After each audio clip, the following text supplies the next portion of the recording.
Poch and Howe will be sacked before Ten Hag does?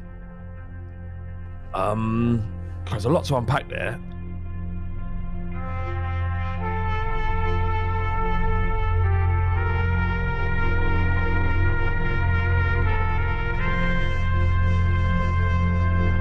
It's good, clean fun. That's a great bit. Good, clean fun. Well, good, clean fun at the football. What's good? Yeah. There you go. Right, we're back, aren't we? 2024, another year of Jaffin. Surely not. Yes. Come on. We've got a bit straight off the bat from our beloved patrons. I'm ready to have a stupid amount of coffee and then need a wee near the end. And everything is as it should be. Flav, are you right? You right? Yeah, I'm really good. It's really good to be back. I've had three weeks off of Jaffin, but refreshed and ready to get into hearts football chat, Jim. Some good, clean hearts fun. Football chat. Good, clean fun. Yeah, so we want to know what your good, clean fun at the football. Let us know. Like, one that springs to mind, Jim, is when the ball goes in, when you're winning 2 or 3-0, and the ball goes into the home end, and you're hitting it up. Yeah, just not giving it back. That's good, clean fun. Good, clean fun at the football. I'm sure it's clean. That's good. I guess with this good, clean fun idea, you can sort of go, what's verging towards dirty, but it just about sneaks in as good, clean fun. That was a good example. Yeah. Yeah. Is the old obligatory sign? Great question. Is that good, clean fun, or is it? Because in the normal world, this is offensive. That's an offensive term. But at football, it's almost like a term of endearment. Hey! I think it's the veracity of which you do the and the expression on your face. Yeah, I think because it's kind of like it's like your team has just missed a chance that should have gone in. Therefore, you are a wanker. That's the beauty of football. Nothing to do with you. You've just come along to support your team. But because your star striker has missed that chance, you are a wanker. Yeah, that's so true. It's the seasoning on a way. You can have a way. You can just do a way and leave it at. Maybe you're chatting to the guy that you've come to the football with, or woman, or non-binary, of course. But sometimes you want to just add that little bit extra and go way, and then it's, as we've spoken about numerous times over the years, is if you are going to do the WANKER, because I'm trying to keep the money up, especially in January where it goes down, sign, then it's just, how gentle can you be? The thing is, if you do it slowly, Jim, then you are yourself a WANKER. Are you? Because if you're doing this, you're going, way. If you're doing that you just do this. Why? Come on. All right. What's interesting, right? And that's because that's good clean fun. Whereas that's a bit too much. Yeah, you're right. Yeah, so, like you're into it there. There's a lad at QPR. He's not there anymore. I miss him. I do. Because he would stand up, because obviously you know how long a football pitch is, right? And you're at one end and they're literally the other end, and he would hang on, if I would show it. He would stand up. He would always stand up and just go. He would sort of point them out and go, and I don't know who he's pointing out. And he would go, you. Need to lock eyes on one. What's interesting also is that sometimes, you might be mid-conversation with the geezer next to you. You might not even be talking about the football match. And their striker misses a chance. You're like, sorry, mate, just give us 2 seconds. Love it. Right, so we've got a reset pod today, which is going to be good fun. We've got 48 patrons in our live chat. If you want to join us live for the podcast here today, and that means that all the great comments washed away at sea, sadly. But don't worry, we've got 2 key elements this week. One is a new bit. Second is, it's an old favourite. It's the old unpopular predictions. Now, I asked you, Flav, if you had anything in mind. Do you have anything in mind? Not a prediction. I have an unpopular opinion. Is that what you want? Well, yeah, this was it. So Flav told me his unpopular opinion after I'd said unpopular prediction. Easy mistake to make. I didn't read it properly. I then enjoyed. I found this really funny, so I just want to talk about this. So because sometimes I wait with bated breath of what's going to come through on WhatsApp from Flav, and he never disappoints. And wherever you are right now, if you know Flav well, I've asked him for an unpopular opinion. Pause this podcast and just give yourself 20 seconds and think, what's Flav going to come up with? You'll be wrong. Off you go. I don't think it's that unpopular. I think a lot of people will agree with me here. But football would be a better place without Kylian Mbappe in it. Wouldn't it? Hear me out. Where have you got this? I'm sick of him. I'm sick of hearing about him. Like, what? This is is he going to go to Real Madrid or not? Is he going to go to Real Madrid? Who cares? What if the best player in the world is going to go to the best club in the world with all the money? Who cares? And the reality is, Jim, very few people actually care. There's not Liverpool fans out there going, I wonder whether Mbappe is going to Real Madrid. They'll care if he's coming to their club, as would I. And could he? The reputable newspaper, The Mirror, says Liverpool handed Kylian Mbappe transfer lifeline, a mid. Great to see a mid used in a headline. It's rare that we see a mid. Isn't it? Words you don't see in headlines. A mid. I don't think I've ever seen a mid. Have you? No, it's good. I mean, I like lifeline when talking about transfer. That's good. That's common. But no one cares about that. £69 million bonus stance. So I've heard about this. So there's this £69 million bonus. I had heard elsewhere that it was 70. But if he stays for a certain, but to the end of his contract, there's something along the lines of that kind of money as a cheeky little bonus. Go, well done. But if he then signs for Real Madrid, from who? From PSG. But PSG are basically saying what we could do is we'll let you go to Real Madrid, but you have to scrap your loyalty bonus, because you're not being loyal. But that makes complete sense. But they haven't decided on that, which could hand Liverpool a lifeline. Lifeline. First world problems, isn't it? Lifeline. Right. Well. Obviously, I don't care, but obviously you do care. I would like to see him in the Prem. Who gives us? Why? Why? Another good footballer in the Prem? Or are you buying into this illusion that's created by the media that Mbappe is some sort of mythical god that wants to run football clubs? Get the fuck. Why don't you just go to Real Madrid, sit in that weird massive football club, and just fester there and win your trophies? But don't come in my timelines. The thing is, my problem with Mbappe, right, is he's one of these circus players who transcend the traditional fabric of the game. And so I would say another one of those circus players is Neymar, where they just elevate themselves above the way the rest of us feel about football. Yeah. And I'm fine with that, but just keep away from me. Keep away from my art. I don't want to see when I logged in and had a look at the news, the football news on the internet today. Yeah. It was like Mbappe may not be moving to Real Madrid. How is that news? He's been maybe not moving to Real Madrid for 2 years. Oh, no, it's like a PSG. No, don't worry, we'll let you buy the players. He's a footballer, a 24-year-old footballer. What does he know about running a football club? Don't worry, stay and we'll let you buy the players. You can buy wherever you want. Promise, you can. Oh, mate, just go away. Go away. Okay. My favorite news headline was, I think it was from BBC Gossip, and they I think I've told you this before.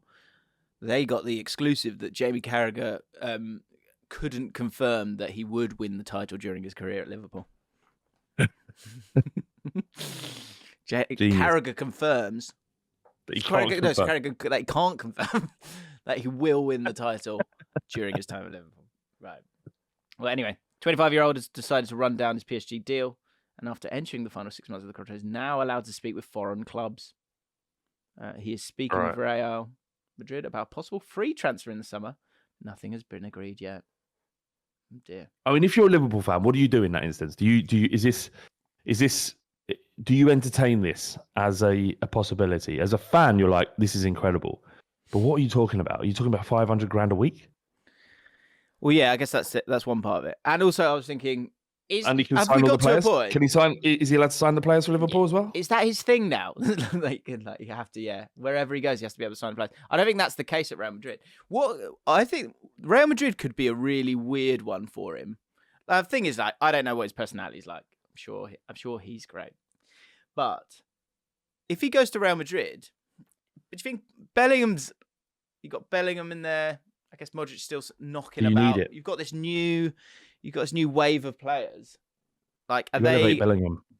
But are they going to put him back in his box? That's what I'd love to know about Mbappe. That's the thing. His ego knows no bounds. Let me sign all the players. But he has been put up to that pedestal. Yeah, I get it. I get it. But we don't have to respect it. Yeah, okay, fine. But the other thing I was going to say, can you have too many good players in the Prem? You know, we sort of, way back when it was like, wow, we've got, I don't know, Dennis Bergkamp, Zola, Hullet. Like, it's just like, wow, I can't believe they've decided to come and play here. And then we're now at a stage where I'm not sure we need another one. Do you know what I mean? Yeah. It's similarly like managers. Like, everyone plays good football in the Premier League now, pretty much, bar Sheffield United. But even West Ham played to some degree, have played some decent football. Not maybe, he's a bit old school, but you look at Bournemouth, little old Bournemouth, and Iraola comes in, and he's got them playing some superb stuff. Like, traditionally, a team like Bournemouth shouldn't be playing the football that they are, because of the challenges that their squad present them. But they are, and it's beautiful to watch. The your flip flop on Iraola is astounding. Tom Jordan is one of our patrons. There is no flip flop. There was no flip flop. I've always said he was. Tom will back me up here. I said he was a great signing. You said it's a dangerous appointment and he should go. Tom, did I say that? Did I ever say that, Tom? You're gaslighting me. You're saying you're putting things in my. He's fantastic. Future Spurs. What I would like to know from Tom Jordan, and we will not be discussing QPR Bournemouth from the FA Cup, but what I would like to know is on a sort of smug rating, how smug are you, just generally as a Bournemouth fan? But then is there the bittersweetness that leads into an sort of area of melancholy at the fact that you're both smug, but also we're living in a world where, you're not going to win anything. Talk to me, Tom. For Tom, I would imagine it's about how he feels about his football club. Winning things is irrelevant, as I will tell you over and over again. Winning stuff is overrated. He's missing Gary O'Neill. How do you feel about the journey, Jim? That's the most important thing. And the thing is, and this is why like, currently where we're at with Spurs, I've never felt better about my football club, I don't think. Whereas Arsenal lose a couple of games, despite in their eyes being title challengers. Well, it's all falling down. Well, that leads me on beautifully. Great work, Flav. How is it? The unpopular predictions. What did you want to finish off with? Go on. I just wanted to dig out Tom because I know when Bournemouth were on top, when Bournemouth were on top against Spurs, I bet he was rubbing his grubby little mitts together, going, "Oh, I'm going to get Flav." Because last year when they beat us, he did that, right? He attacked me on Twitter, and I said, "You wait." And they were on top. I'll give him that. But we end up smashing them 3-1. So in your face, Tom, mug. Okay. I put Bournemouth 12th at the start of the season, so I am no mug. Me and Tom thought we might be going to the game, but QPR got so many home games that I decided to miss that one because it was a guaranteed defeat. Now, we ended up going 2 goals up, and before that, I messaged Tom and I said, there's absolutely no way you don't win this game. If we win this game, I'll faint. And Tom said at halftime when QPR 2-0 up at home to Bournemouth, he said, get ready to faint. And I didn't message him back, but I nearly did, saying, you just wait. Come the 63rd minute or whatever it was, we were 3-2 down. That's the world I live in. Yeah. Okay. So sometimes we all just need to wait a second. So Tom, maybe you just wait a second, okay? Or maybe the smart move is to do what Flav normally does. Take your shot whilst you can. I think actually go live in that world. It's a better world. Go big, go early.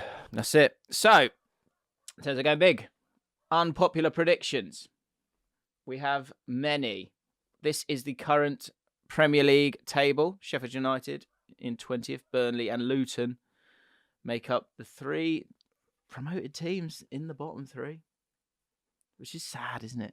We've done a survey, and Reese, who's probably with us. Yeah, Reese is here. The survey is beautiful, Flav. I was like looking through it. It's got pie charts. It's bloody brilliant. And we've asked every team to do the survey, and the findings are very, very, very interesting. Where can people find this survey? So we're going to do a video. I was going to try and get a video done for today, but I'm not going to be able to. But it's going to go out next week. But so we asked about things like VAR, things like what else was it? The quality, the gap between the sort of big six and the rest, things like that. And it's so interesting to get the percentages on every team. And also, we asked the question, do you feel like you've been hard done by refs more so than other teams in the league this year? Everyone does. No. Really interesting. Really interesting. So it's like 6 teams, something like that. They feel like they've been hard done by more than others. For what it's worth, I absolutely have no opinion of refereeing standards at all. I think they're okay. I think it's fine. Okay. Well, yeah, I would imagine if I had to choose the club that had the biggest issue with referees, Liverpool number 1, hands down. Probably Everton number 2, up there. Arsenal will be up there for sure. Yeah, cannot reveal. All right, I am right though. I know I'm right. Liverpool 1 for sure. They love a moan. And also we say, like, you've always been going, well, can we not just scrap VAR? Well, yeah. And I ask people that. So should we just get rid of it? Or do you want it still in the game?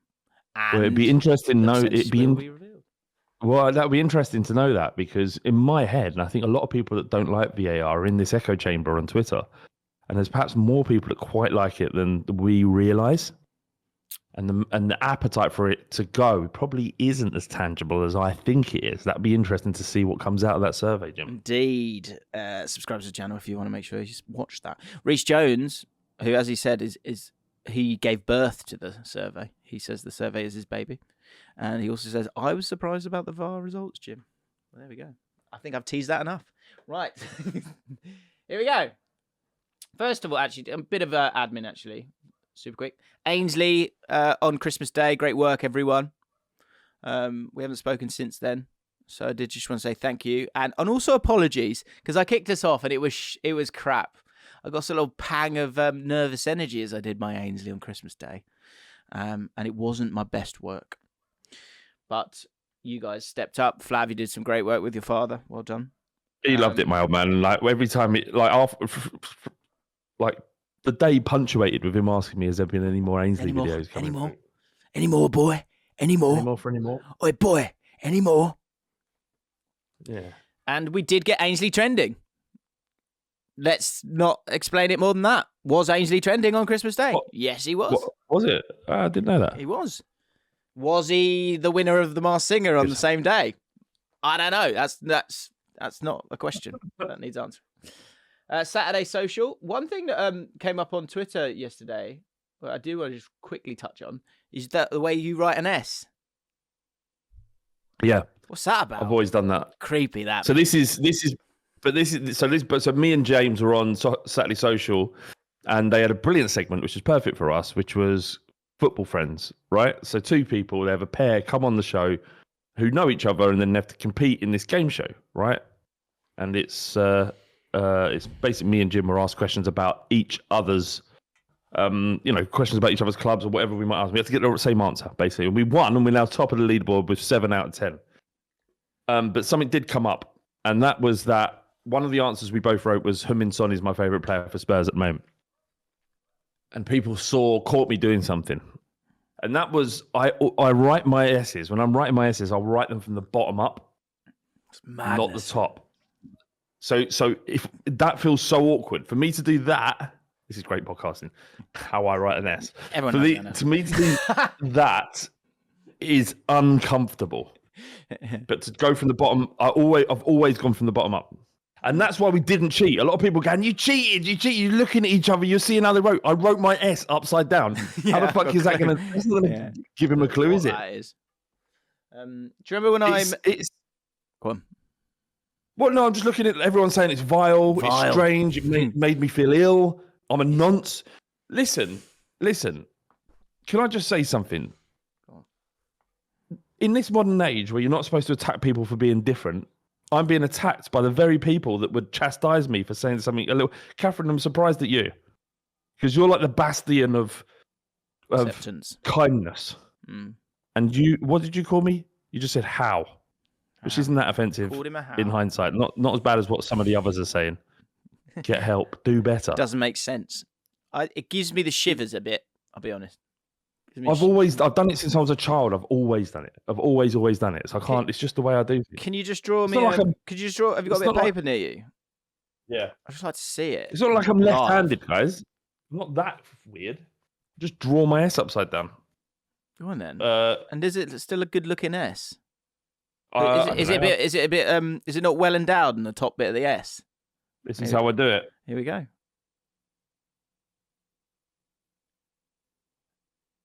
Yeah, that's a 5. But yeah, how do you write 5? How do you write 5? 5 like this. I go like this. So you go the other way for a 5? That's mad. Why are you going the other way for a 5 when you're basically drawing a 5? Actually, S from the top looks better. Wow, we're growing. Yeah, do you know what? Look, the S. Ignore that stain. It's cum. The S.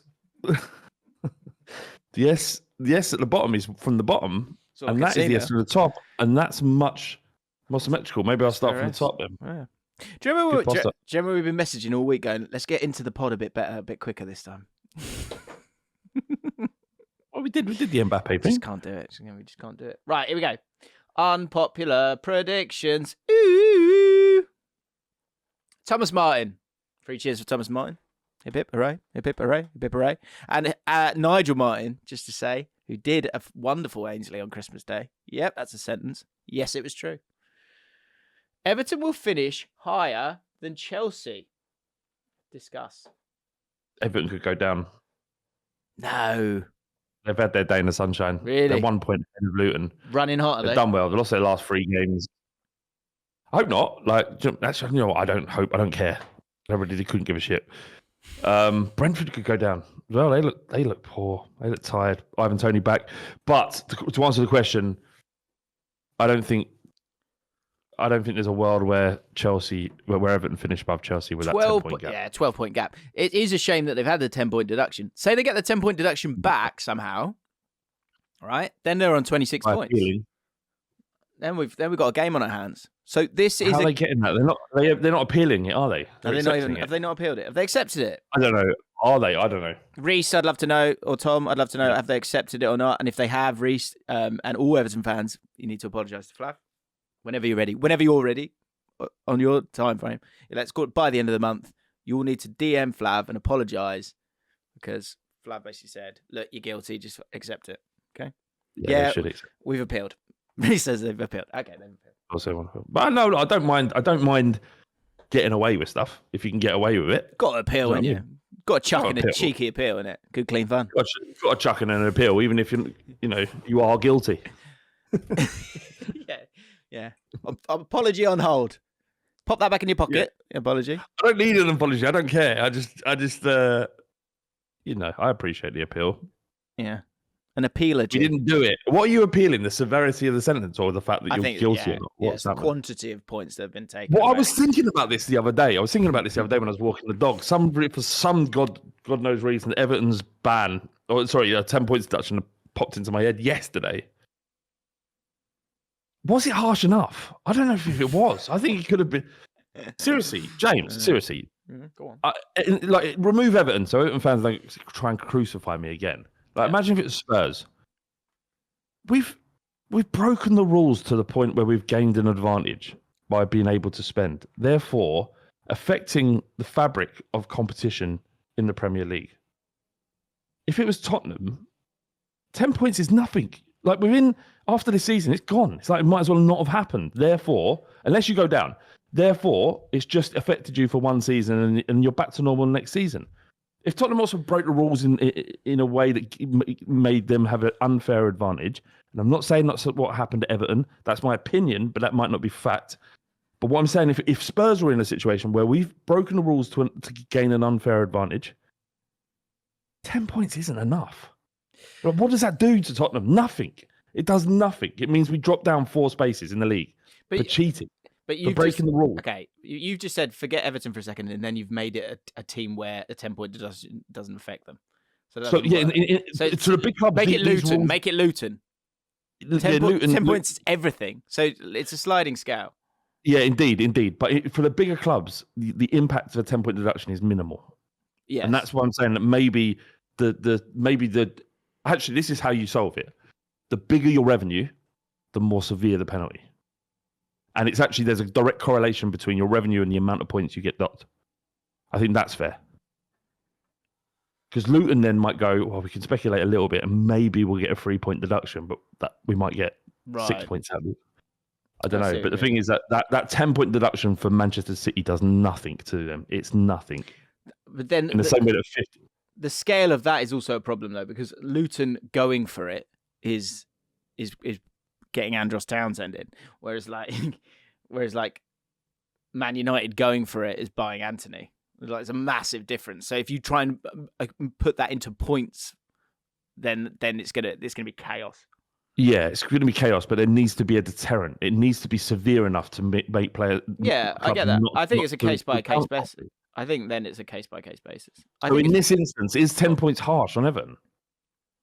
I think 10 points is right, more or less. It's probably right. Maybe 15, 20. I think 10 points is right.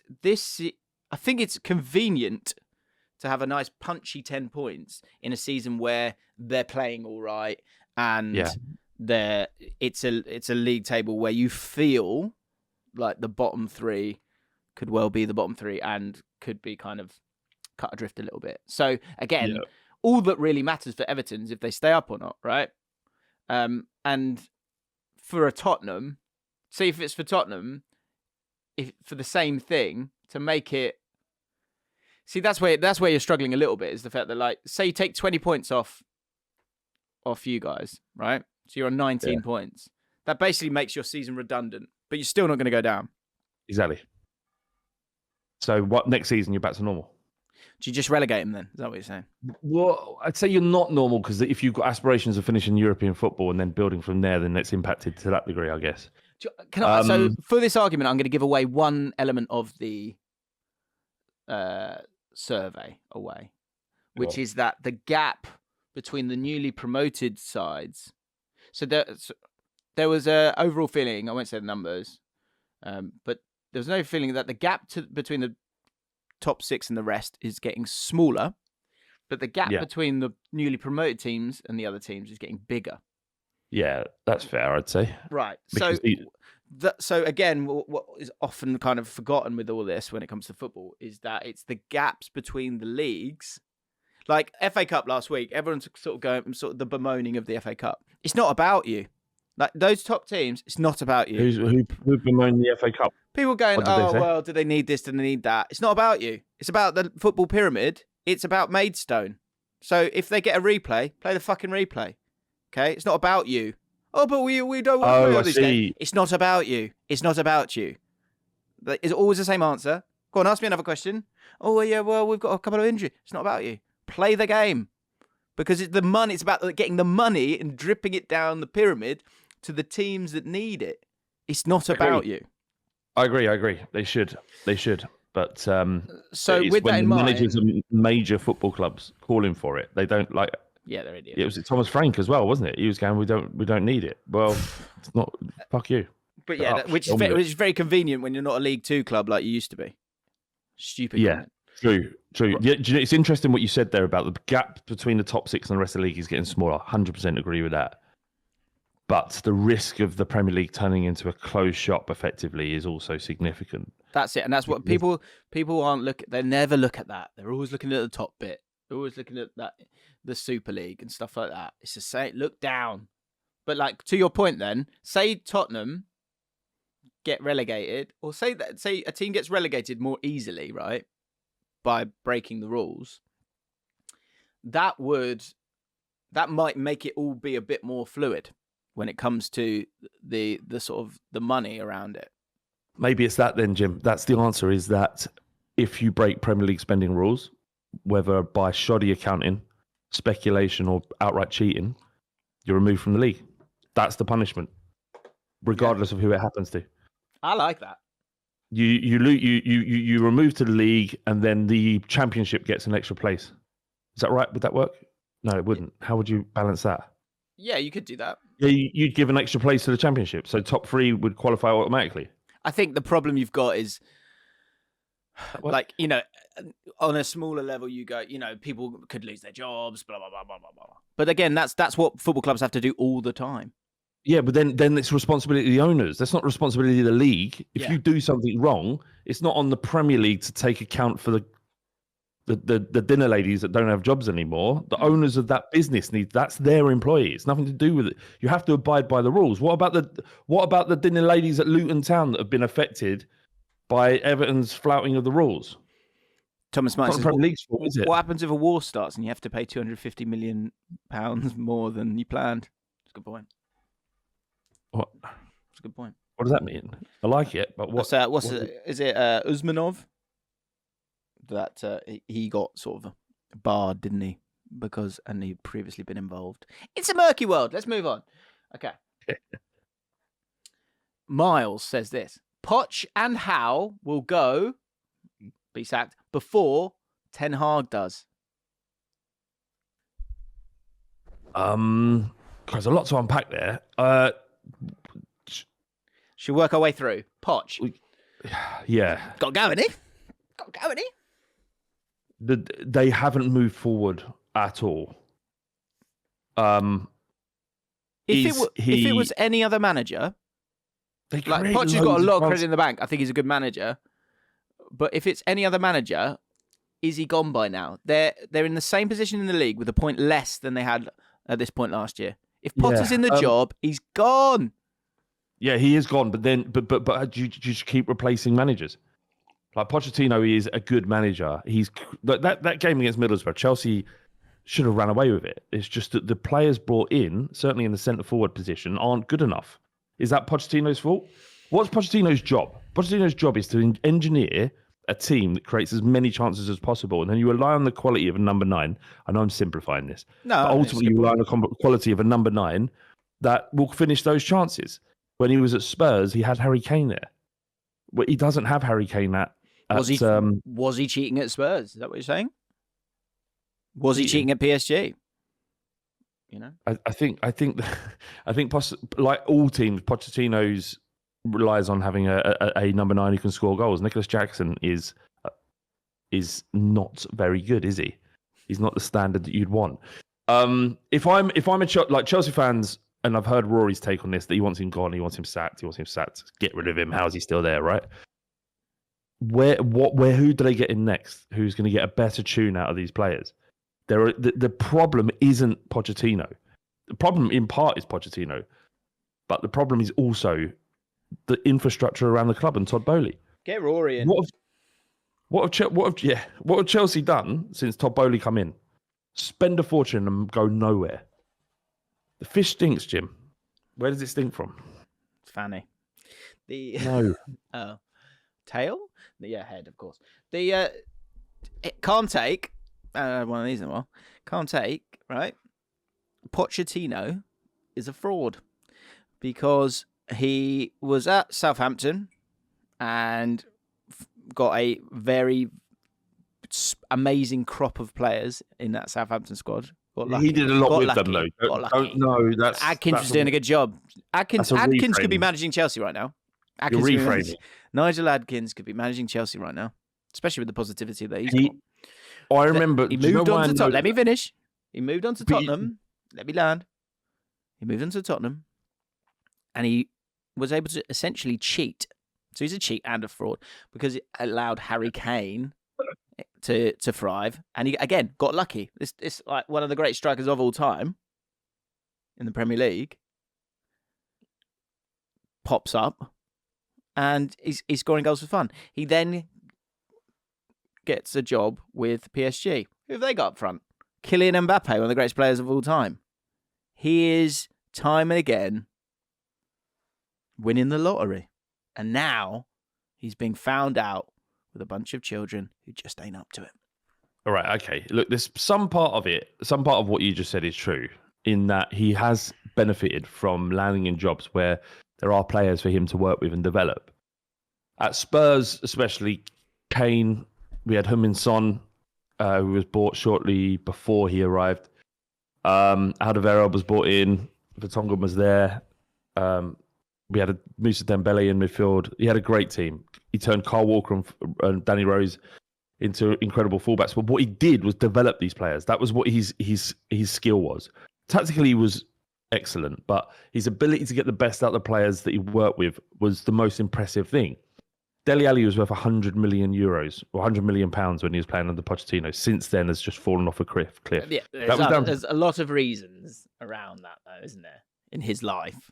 Whatever it was, he created an environment for Dele Alli to thrive in, and that was down to, you can't take that away from him. Fair enough. That's true. At Southampton, he increased the profile of the players that left that football club after he was there. Very chicken and egg, though, isn't it? No, he did a lot of good work. That said, I think Chelsea's a wrong football club for him. I think Chelsea's a wrong football club for a lot of managers, unless the idea around Chelsea previously was that Abramovich would do what was necessary in order to achieve success, whether that be firing a manager or paying whatever was needed to be paid in order to bring these players in or the managers in to work together. At no point was there a project at Chelsea.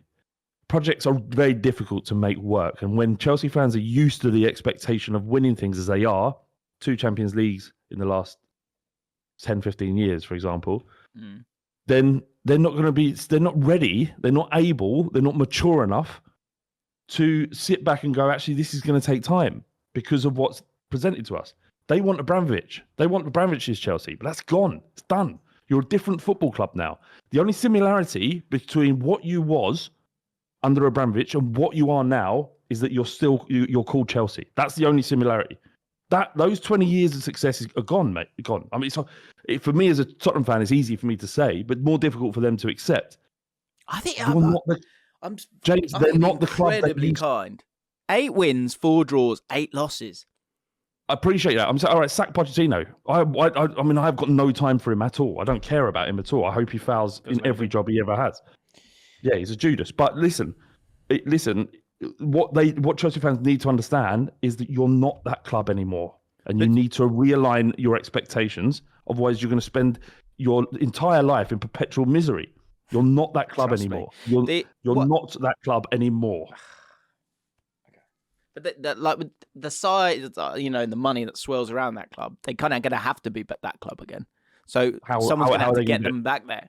Well, I guess they've spent all the money, Jim. They've spent. I think we need to explore the idea of Rory till the end of the season. I actually think that Rory would get a song out of this team. I actually think he would. Do you know what he'd do? He'd come in, he'd simplify it. I've played football with Rory. He's a lovely little, we call it the Rory jig. Gets the ball on the right-hand side and works his way sideways. And jigs about. He's a cracky little player. He's sort of got that Gavin Peacock vibe. Anyway. Do you know what might work? Conte he could might do work. a job. Conte come back. If you swap Conte for Pochettino now, that would, in as much as I loathe both of them, but you could kind of see that working in the short term, and they probably would get a better return than what Pochettino has. But in terms of what Chelsea has essentially abandoned. This is what I'm saying is that what Chelsea were before Abramovich was a completely different football club to what they became during his tenureship, and what they are now is going to be completely different for their tenureship. So what are you saying? That compare them to another team. Who are they now, in your opinion? They're like any other club in the league. Any other club with money in the league. You're speculating and you're hoping, and you've got a plan that you hope that works, like all the rest of us. Or they're just not on a down curve that say Arsenal had. In that, this is just their Arsenal period where they were in between or Wenger or near the end of Wenger. Yeah, they may come back, but every season, more or less, when Abramovich was in charge, you were like title challengers thereabouts. I'm not saying that you've also got a man who's coming who doesn't understand football, not in the way that other operators in the league might do. So you've got that as a running of your football club. I'm just saying they're the same as everyone else. They had success. There's a different owner, different ideas, and that brings with it different realities. Chelsea are like Arsenal and like Tottenham, clubs that have to put a plan in place and hope that it works. Abramovich almost guaranteed that you were competing because he had the money to do so. Whereas, and his agendas and his reasons for that were different. And he, to be honest, he was in terms of footballing, he was a brilliant operator, wasn't he? He was amazing for Chelsea and what he did. 1.6 billion. Totally. Weirdly, amazing what happens when you give a club 1.6 billion pounds. There's just a massive identity crisis there, isn't there? Like, yeah. And the greatest example is that you brought in a Tottenham manager to come and fix it. I think what I'm trying to do is tread the line of being fair here. And as much as I like Pochettino, this is nowhere near good enough. It's nowhere near good enough. So at some point, question for the chat here, and I kind of put it on Twitter as a joke, but it is that one where like, well, okay, at what point is it him? At some point, it will have to be him. Does a new manager come in and get Nicholas Jackson firing? I mean, that's his job, you know. That's what Poch came in to do.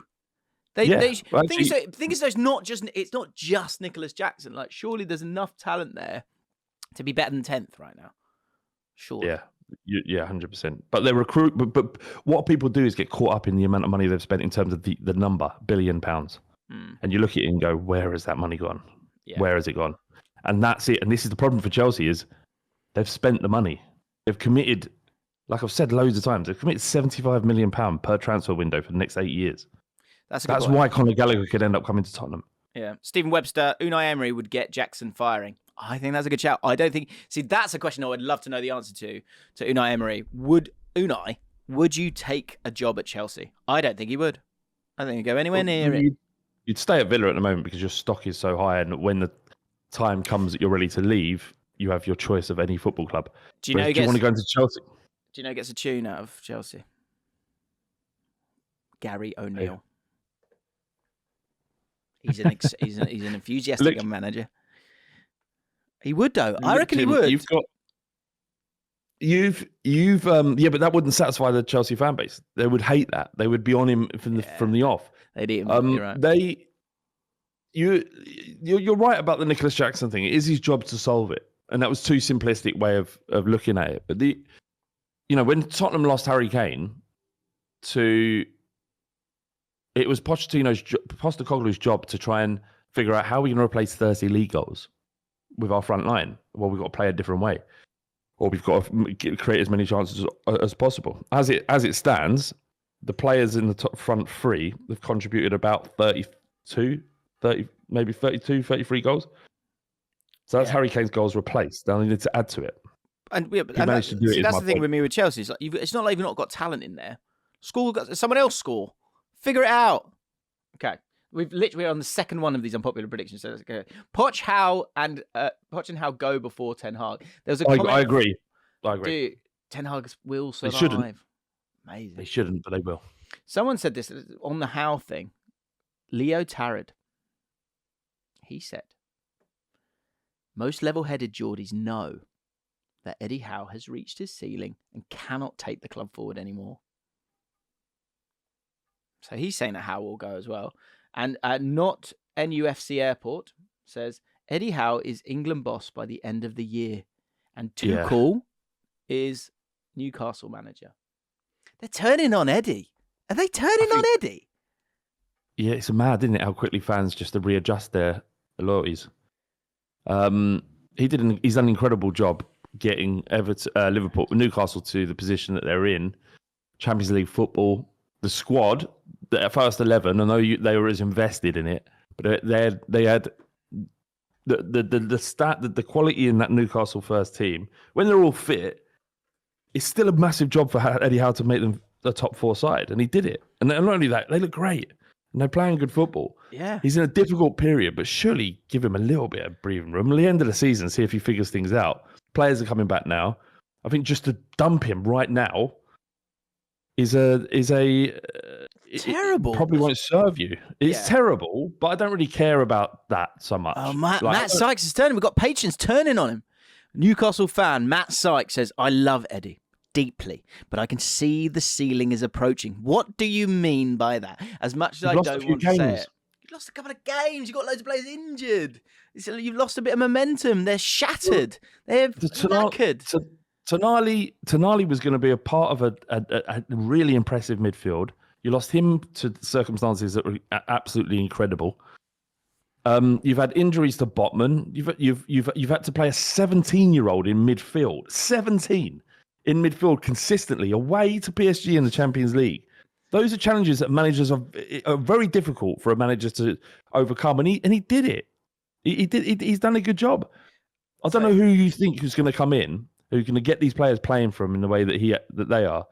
That's just going to suddenly go, right, now Newcastle are now challenging for the league or something. Just be patient. Bide your time. It's going to happen. Freddie Silverstone sent me this. Thank you for this, Freddie. And it was days lost from injuries in 23-24 season. And out in front with about 900 days is Newcastle. And they're alongside him Brentford. The third spot is about 780 minutes from Brighton, Sheffield United, and Chelsea have added a lot of players out, to be fair. But right down the bottom of it, Wolves, and actually, it's saying West Ham have literally not had an injury, which is crazy. But Wolves in second bottom, they've lost. Oh, sorry, West Ham were the lowest with 200 minutes lost, or days lost from injuries. So, like the ceiling, I don't get the ceiling thing on Eddie Howe. Just because you've previously not, because he smashed up the ceiling once, and now you're not going to give him another chance to come do it. This was inevitable, was it not? Especially with those injuries. I think Catherine makes a good point. They got top 4 too soon. But football fans they're not logical, right? They're not sensible. They're emotional, and they always will. We all are like that. There were some people going, I'm not sure about Postecoglou after we lost those players to Chelsea, and we conceded, we lost 3 or 4 games. He was like, oh, maybe he isn't the one. Man, fucking just shut up. Just watch football. Sykesy, take a breath. He says, I think I'm just losing my head because of the abuse I get at uni when we lose. Oh, you take a breath, son. Take a breath. Welcome to the to the big leagues. If he was the next England manager, I'd be absolutely delighted. So hopefully he does get the sack. But yeah, the ceiling thing with Eddie Howe, I struggle to. It's a cliche that's thrown around that doesn't mean a great deal. And we kind of saw it coming. True J says Man United get over their injury problems of 24. I think that's the amount so far, and go on a great run and finish top 4 and FA Cup in the bag. Erik Ten Hag signs a new deal in the summer for 3 years, and in comes Dan Ashworth, Paul Mitchell, and Jean-Claude Blanc. And start of the next season, you see Man United first by Christmas. Can't see that happening, to be honest. No. This is interesting. I thought, I don't really get. Okay, fair enough. Okay, but I was just like, there's a few here. I was like, why have you said that? Ross Munro Venter. No matter how Liverpool do, people will see it as a flop because of how incredible they've been mid-transition period. A lot of safeguarding going on there. Lot of emotional safeguarding going there from Ross. When is the conversation going to start happening? And I'm happy to be the start of this conversation. But like Arsenal got a lot of quality in their squad. They're going to want to start winning things soon. Like when do they start to go, maybe this isn't the right club for me? What, maybe Arteta's not the right? What? Sorry, what right? The fans need to move on. Is that what you're saying? No, the players need to start looking around them and go, right. Maybe this isn't the place for me. Maybe I can't achieve here. Maybe the infrastructure is not in place. Saliba stinks of the first player out the door. That's a good question. Who's first to do the sort of like, who was the first for Tottenham? Was it Kyle Walker? Yeah. Who's the first to Kyle Walker it? Think you made the right decision? Yeah, I think it worked out for him. It worked out, didn't it? Yeah.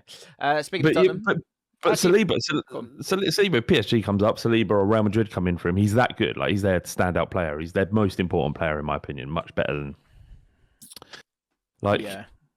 Imagine him and Rudiger. That is horrific. Like, how do you get past that? And they're kind of at a situation now, Arsenal, where it's like they've gambled. They don't have like this. Like the conversation. There was a conversation in the notes you sent across about should they buy Ivan Toney.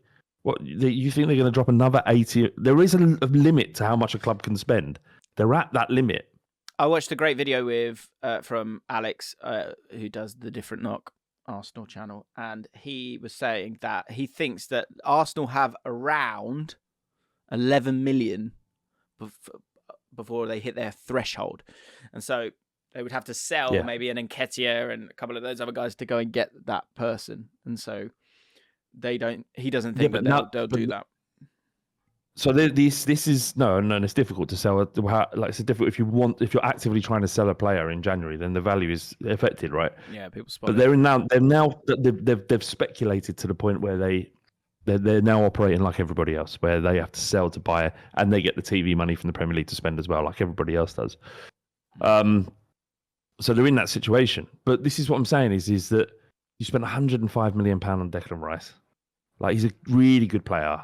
But that's a lot of money. Yeah.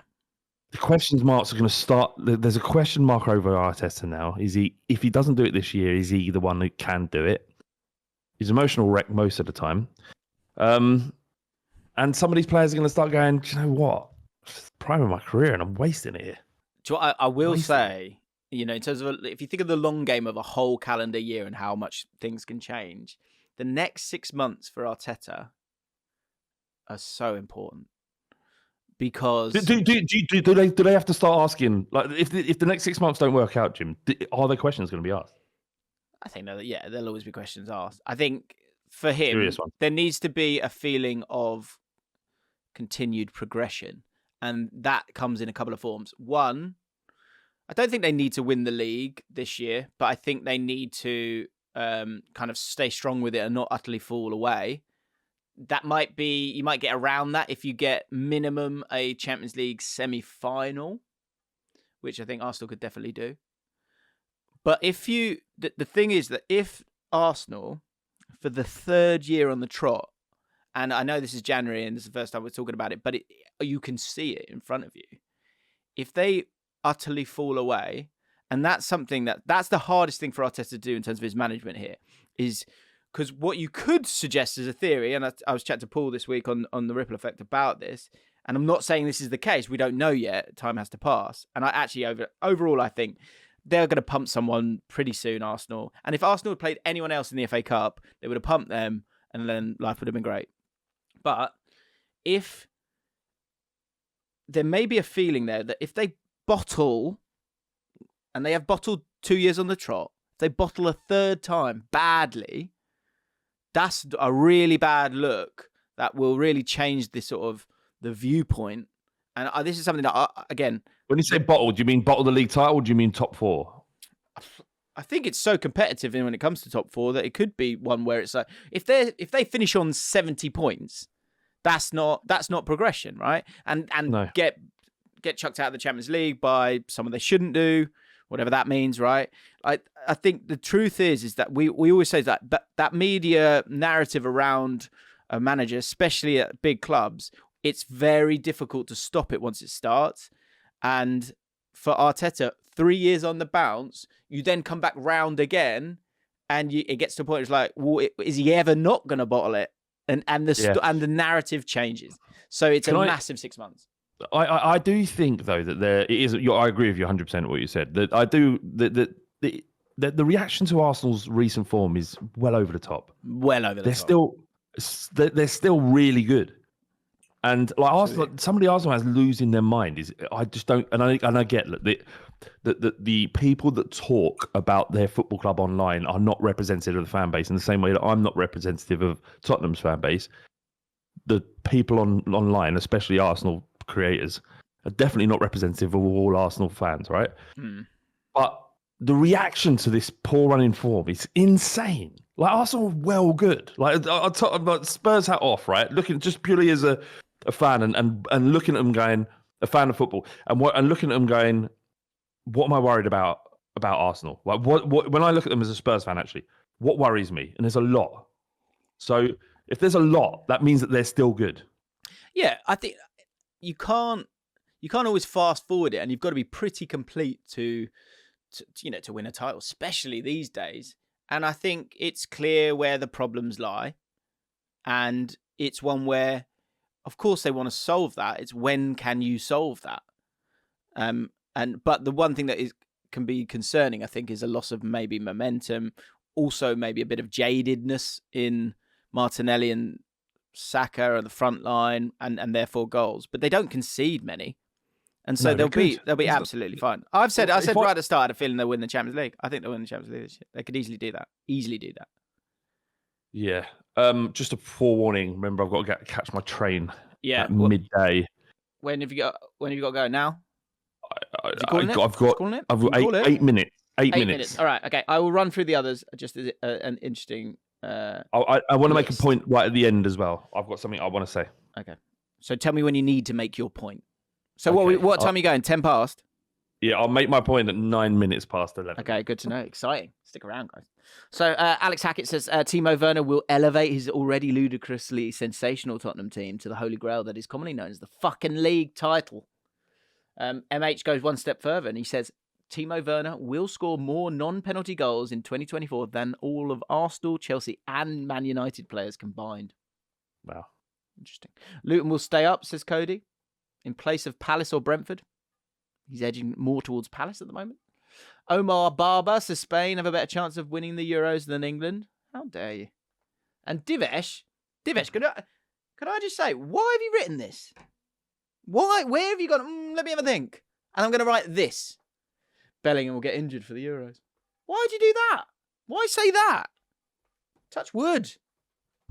No, he won't. We've got James Madison, so don't worry about it. Yeah, good point.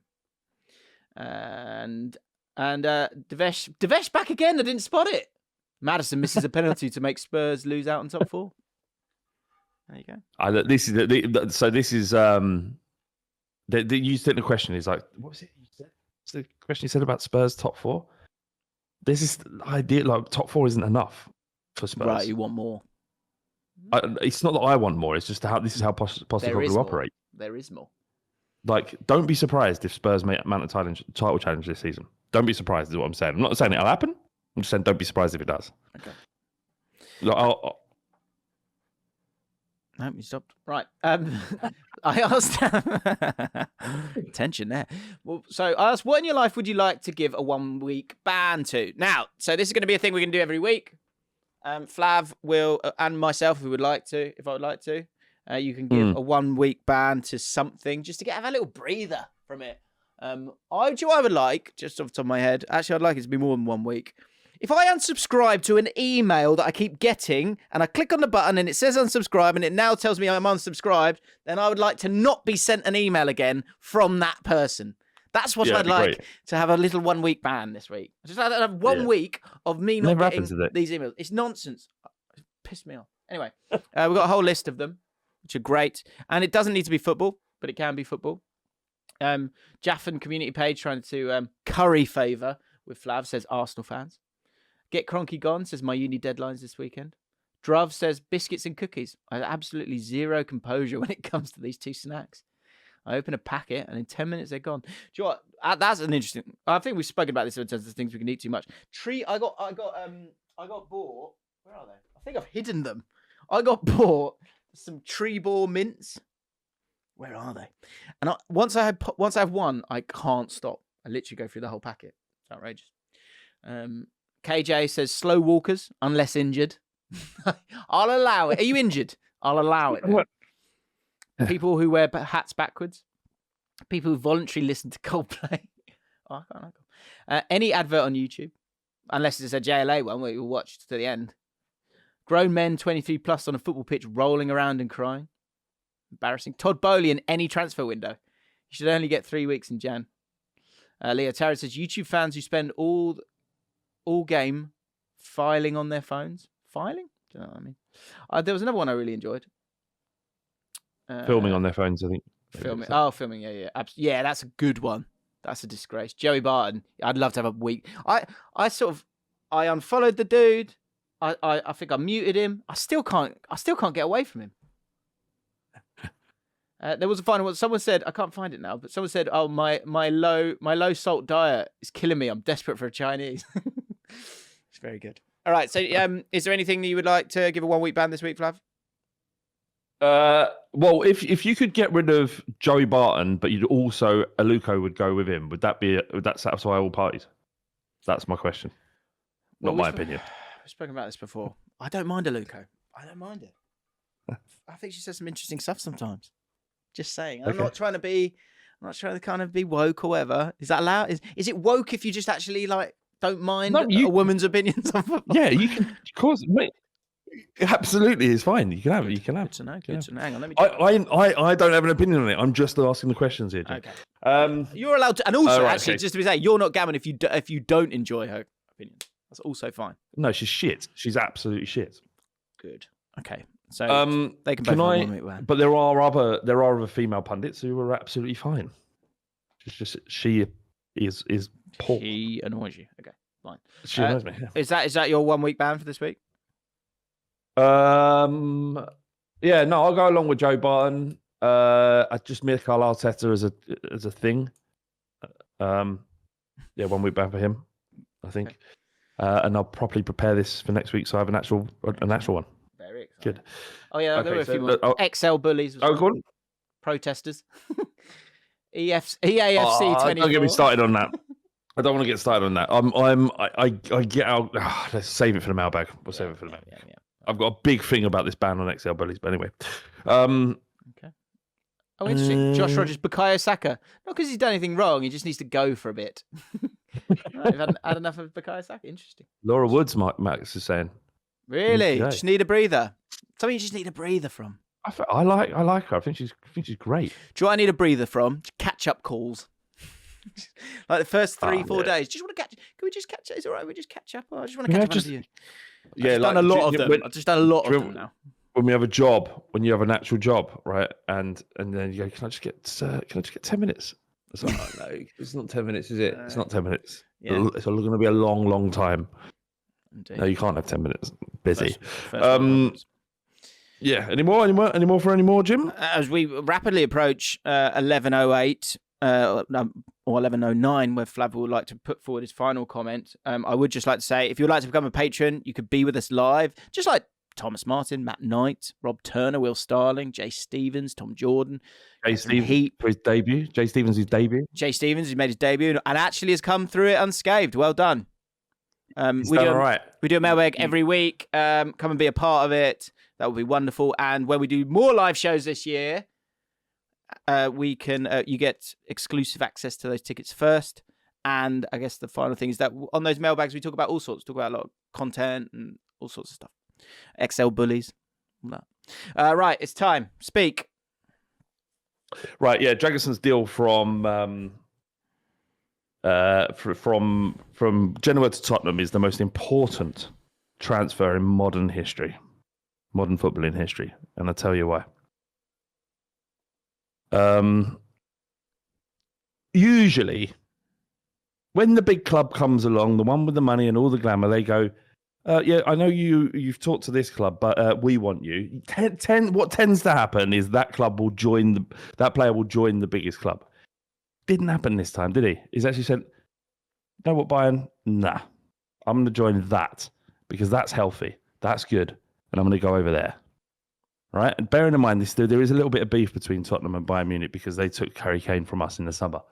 But Dragison's gone, do you know what? I could do that, but no, I'm going to go Spurs. It means that the club in this instance, the one with the less pool, got the player. Not only that, but Tottenham have now convinced Bayern Munich to take Eric Dyer as his replacement. And that's why this is genius. This is the most important transfer in the recent history of the Premier League. We've gone to Bayern Munich.